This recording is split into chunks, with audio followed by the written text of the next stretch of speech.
Hello and welcome. I thought I'd make a video to respond to the NASA haters or flat earthers who claim that video footage that NASA produces that shows life on the ISS, various live broadcasts from the ISS and so on, are actually filmed, at least in part, on a zero-G plane or vomit comet, as some people call them.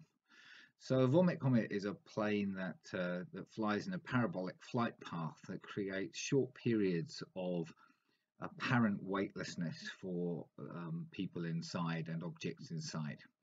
And a pop group called OK Go made a video for one of their songs. They're well known for trying to make very good videos that tend to go viral and get many views.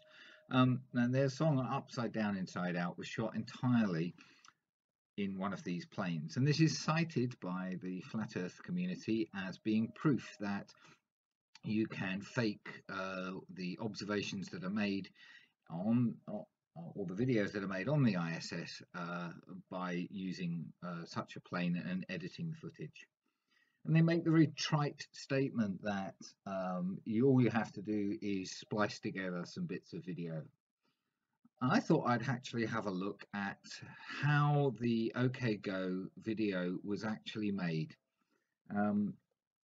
just to show you how difficult it really is to put together a video like this, how much effort and time has to go into doing it, and how unrealistic it is to consider that all the footage that exists out there of the ISS was put together in this way, if indeed it is possible to put any of the ISS footage together in this way. So the claim is that there is a vomit comet, or more than one vomit comet, with mock-ups of the ISS inside, and that these are used for making the videos that NASA produces. So the band OK Go, as it says here, I found this website that explains in some detail how the OK Go video was produced. So it says that the band is best known for their complex, mind-twisting videos that make virologists wonder how they lost control of the word viral. So most of their videos do go viral, and this one was no exception. Millions and millions of views. And they spoke to this person, co-director Trish, who explained how the video was made. So I won't show you the whole video, the OK Go video. You can look that up yourself. It's a widely known video, and they say here's the video itself, so we can see what it looks like. He says he was lucky enough to run into to contact Trish, who's also sister of frontman Damien Kulash, so she's involved with the band. And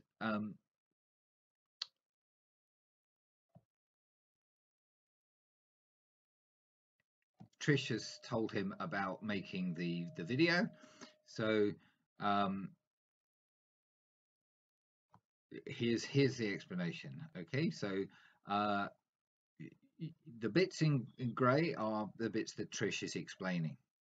So she says that they got a crush on weightlessness back in 2012 when we flew on the US Vomit Comet plane in Cape Canaveral, and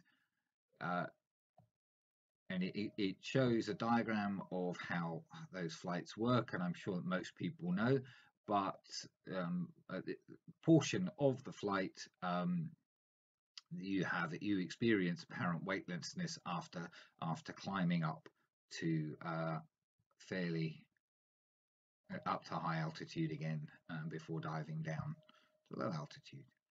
So you get up to about 30,000 feet in the air, and then the plane makes a sudden steep climb, about 45 degrees. This results in about 20 seconds of double gravity. It feels like your lungs are about to collapse. Your eyeballs got punched by a hammer, and your blood is going to drain out of your body. So it's not a very comfortable experience on that climb bit of the video, or of the flight. After that, the plane begins to crest the top of the curve, which has the effect of tossing everything inside it up in the air. As the plane goes over the top of the parabola and heads back down at about a 30-degree angle, everything inside the aircraft feels like it's floating in midair for about 25 to 30 seconds before the plane gets down to about 15,000 feet and scoops you back up again. At this point, you feel another 20 seconds or so of gorillas sitting on your face and chest, otherwise known as double gravity, before the plane stabilizes. So it's that's how the flight actually works. It takes the pilots another 4 minutes or so to regain the altitude, so you can do the whole thing again. The closest approximation we found to illustrate the general principle is this toss coin in the air to keep your hand around it as it falls. For that coin, it feels momentarily like it's in 0G. So what's happening is the plane is falling and you are falling, and you're falling at the same speed, and therefore you don't move relative to the plane and you kind of float in the air. So most people, I think, understand how this works, so I'm not going to go into great detail about it. What is interesting, though, is what she says about making the video. So working in this sort of environment, the 0G environment, with less than half a minute of weightlessness at any given stretch poses obvious challenges for creating choreography, especially the fluid, single-take style for which OK Go is known. It also puts a monkey wrench in our go-to philosophy, which is practice, practice, practice, and practice some more until the piece is a finely tuned machine. There simply isn't any way to do that in 0G. We knew we didn't want a greatest hits in 0G montage reel. We wanted a through choreographed dance that was designed and structured meticulously, not cobbled together in an edit bay after the fact. So this is effectively the same as what is happening for the ISS. A lot of the walkthrough of the ISS, showing the different parts of the ISS, explaining what the different parts do and what they're for. These are not they're not designed, or they're not planned to be a sort of cut. Here we are in this module, and now here we are in this other module, and here we are in the European section, and here we are in the Japanese section, and here we are in the Russian section. The idea is that it's a seamless progression through the ISS, and it's the same sort of challenge is being posed. The way we ended up approaching this was by spending a week, that was 6 flights, in Russia at the Cosmonaut Center to get the lay of the land. We spent all 6 flights of that week like kids in a candy shop. We played like school children. We put GoPros all over the plane, and so nothing would get missed, and we went at it. We flipped and tumbled. We played with the props, everything from cowboy hats to squeeze bottles of mustard and toothpaste. We tried dance moves, we tried partnered tricks, solo tricks, and synchronized routines. So when that week was done, they came home to assess all the footage that they'd gathered, assemble a working vocabulary of what worked and what didn't. So some of the things that they thought would work really well, like squeeze cheese, didn't work well, and other things worked better than they'd imagined.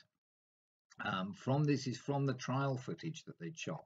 They spent 6 days or a week with 6 flights, and the flights are long duration flights with many, many repeated periods of 20 to 30 seconds of weightlessness, and videoing all of that. And they said that coordinating moves was very tough, and these are people who professionally choreograph videos all the time. This is their job. This is what they do, and they found it very difficult, and controlling trajectory and momentum is super tricky. Combating the appearance and creating the right effect for them was difficult. So what they said is they had to create a system for timing. They knew they wanted a continuous routine, so they broke the song into chunks which would fit one period of weightlessness. And then they were hoping that they would be able to perform the the actions for that period, that 20 second or so period, in a single take, because that's the way that they like to do it. And this must be the way that it's done on the ISS as well, because there are no, especially on the fly through videos, there are very few edits or cuts in the video themselves, so it presents as a continuous thing. The pilots gave them a warning when they were about to enter weightlessness, and then they could do the thing. There's a bit about how they had to stretch out the song a little bit and then play the whole thing back slightly faster, because the song broke into neat 21 second bits, but the period of weightlessness was about 28 seconds, so they had to fiddle around with that, but that's not too not too much of an issue really for what we're looking at here. And so they explain about stretching the song out and doing that, and they actually ended up with a sort of plan for how they were going to do it. They rehearsed in a dance studio, blocking out the shape of the piece and figuring out the camera moves. So they spent a lot of time then rehearsing and practicing what they were going to do when they were back in the zero-G plane and filming for real. And then they went back to Russia, and this was the sort of list of what they were going to do in the 8 sections that made up or 9 sections that made up the video of the song. So it says, when we get back to the Russian Cosmonaut Training Center, we spent a week testing their roadmap. So they've already done a week of messing about in the plane on on 6 flights, and getting as much footage as they can playing around. They've reviewed all of that footage and found out what works. They've then constructed choreographed a video that they want to actually shoot. They've then rehearsed that, spending time rehearse that. They then get back to Russia, where they have the zero-G plane that they can use, and they spend another week testing out their roadmap, poking holes in their plan, reworking parts that were boring or not working properly or repetitive. We then we rehearsed as many times as we could, working out the kinks and ironing out the rough patches. The technical crew had to create camera rigs for this, because everything goes weightless, even the camera and the camera crane, the Technocrane, goes weightless in zero-G. And it all gets sucked down when you go through the zero gravity bits. They had to work on the equipment that they got, and so on. And after the rehearsal week came shoot week, with 10 flights that week. So it took 10 flights over the period of a week to get it down, all devoted to getting that magical take that will become our video. So you can imagine, they are doing their 21 second section, and they know what that section is for that day, and then the plane goes off on its flight, and they'll maybe repeat that bit of parabolic flight that gives them their 30 seconds or so of weightlessness, and they'll repeat and film that particular take as many times as possible on that flight before the plane needs to come back and refuel. 15 parabolas at least per flight, and each run through of the song took 7 of them. So actually it's not quite as many as you'd imagine, but there's a lot. Okay, so they're using they used the first 7 as a practice run, leaving out the final scene, paint balloons, which we affectionately call Thunderdome. And they reset, ran the entire thing front to back, including the mayhem that's the finale. Then the plane, which has been flying in a square pattern in a designated airspace, because you can imagine you can't just have a plane doing parabolic flight anywhere. It's going to crash into other planes that are flying, or cause a bit of mayhem for air traffic control. So you have to have this all a bit, and because of the way they shot the video, they ended up drenched in paint. Now it's obviously not happening on the ISS, but can you imagine if the ISS is having to repeat and repeat and repeat? They're going to have their things falling off the walls. They're going to have their food getting all over the place and so on. They would land, refuel, hose the plane down, prepare to go back up. It's cold in Russia, so that water never dry, and the plane was soaking wet. And she says it smelled like a warlock's butt crack. I don't know how she knows what a warlock's butt crack smells like, but yeah, she's giving a colourful description of what was going on.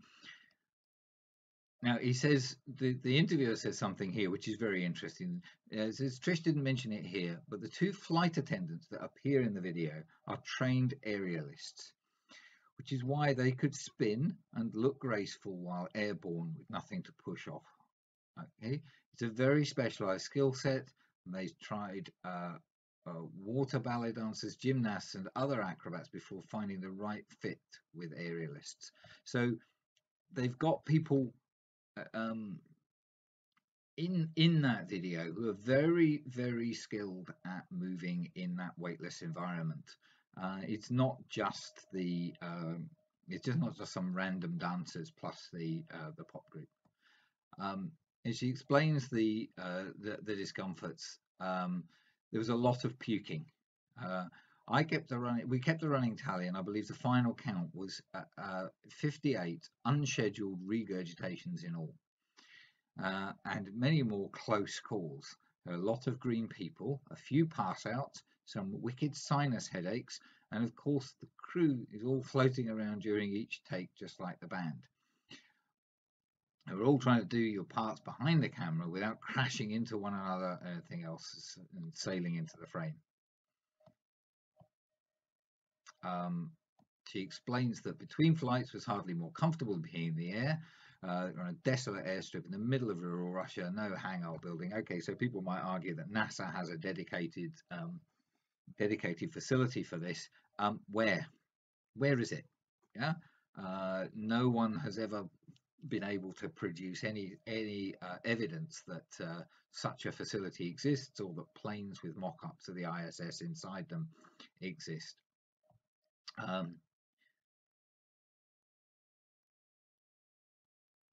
Anyway, and that final day, we really didn't get a perfect take on our 2 flights.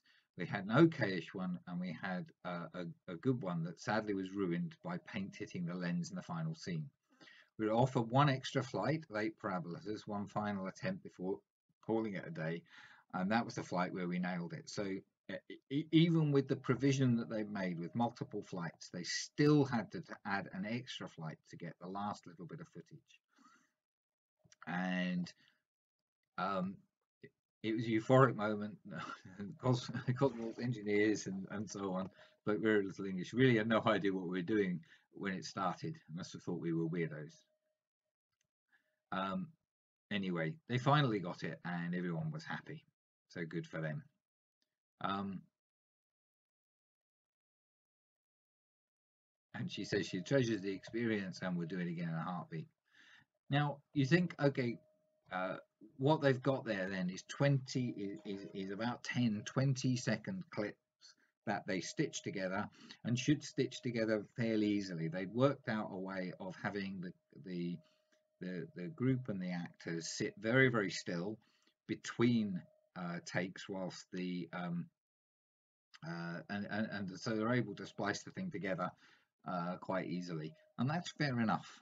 Okay, but and so the last bit of editing was probably relatively simple to do, but in order to make a 4-minute video, it's taken them a week of exploratory footage, finding out what things could be done.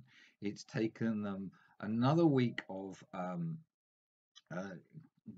working out exactly where everyone was going to stand and how everyone was going to move and how it was going to be.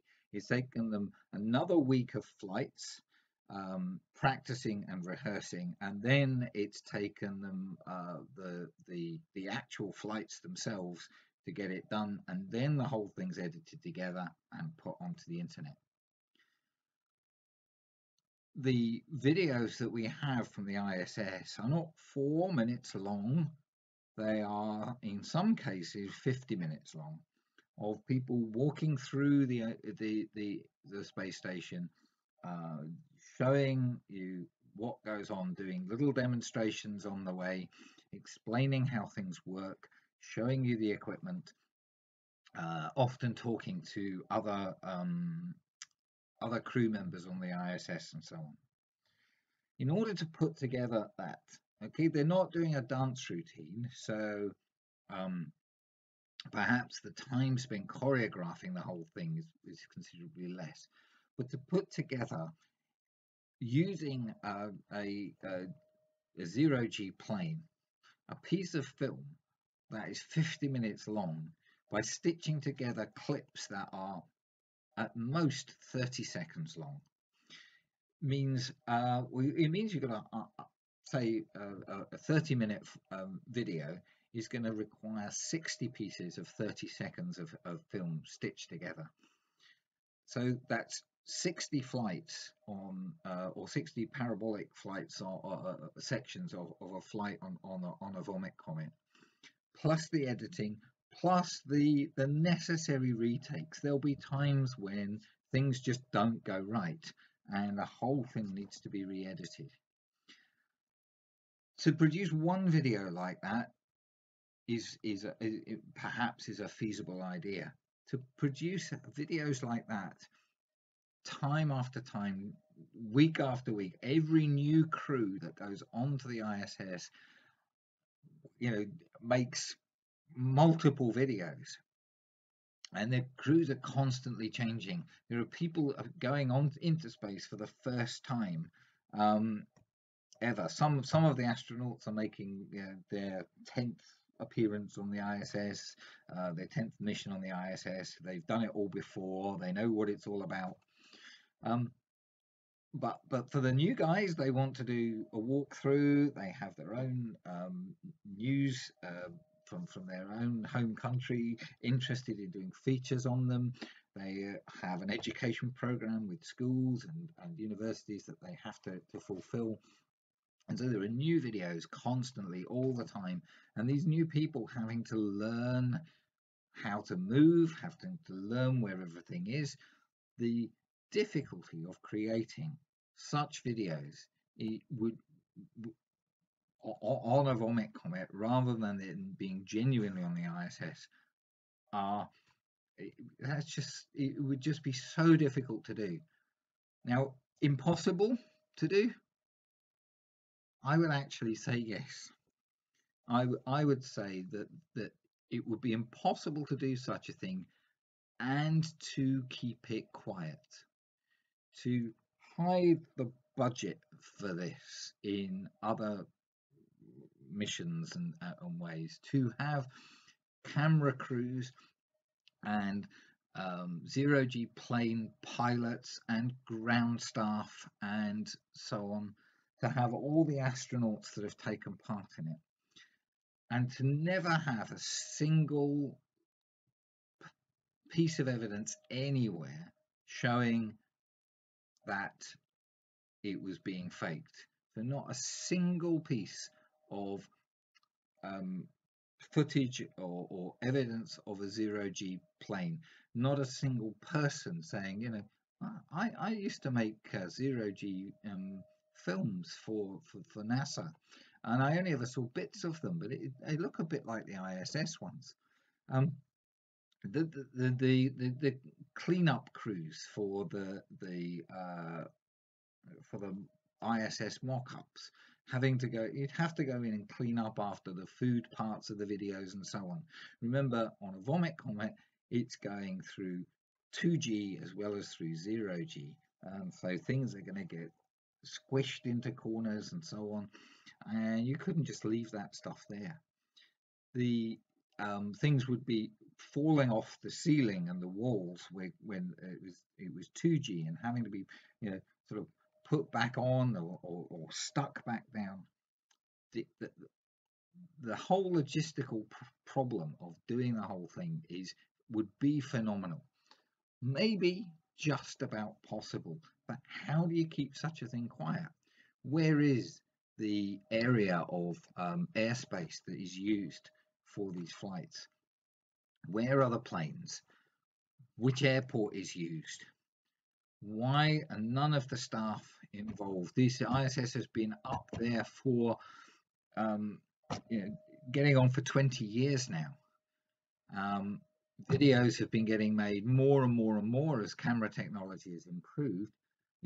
So many videos are getting made, and no crew member, no camera crew member, no flight crew member, no ground staff member has ever come up and said, you know what, I think they're faking this.